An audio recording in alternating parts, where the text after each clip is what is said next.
आज सुनिए गोवर्धन पूजा और अन्नकूट की कहानी। कार्तिक शुक्ला प्रतिपदा को गोवर्धन नाम का त्योहार मनाया जाता है।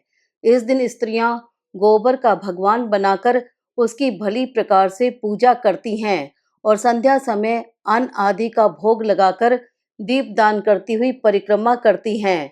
तत्पश्चात उस गौला बास कुदाकर उसके उपले थापती है और बाकी को खेत आदि में गिरा देती हैं।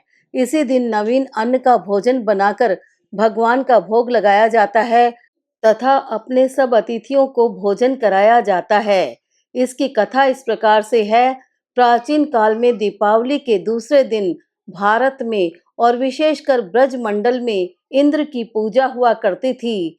श्री कृष्ण ने कहा कि कार्तिक में इंद्र की पूजा का कोई लाभ नहीं, इसलिए हमें गौ के वंश की उन्नति के लिए पर्वत वृक्षों की पूजा करते हुए न केवल उनकी रक्षा करने की प्रतिज्ञा करनी चाहिए, अपितु पर्वतों और भूमि पर घास पौधे लगाकर हमें वन महोत्सव भी मनाना चाहिए। इसके सिवा हमें सदैव गोबर को ईश्वर के रूप में पूजा करते हुए उसे कदापि नहीं जलाना चाहिए। इसके सिवा खेतों में डालकर उस पर हल चलाते हुए अनौषधि उत्पन्न करनी चाहिए, क्योंकि ऐसा करने से ही हमारे देश की और हमारी उन्नति होगी। भगवान श्री कृष्ण के ऐसे उपदेश देने के पश्चात लोगों ने ज्यों ही पर्वत वन और गोबर की पूजा आरंभ की, त्यों ही इंद्र ने कुपित होकर 7 दिन की अखिल झड़ी लगा दी।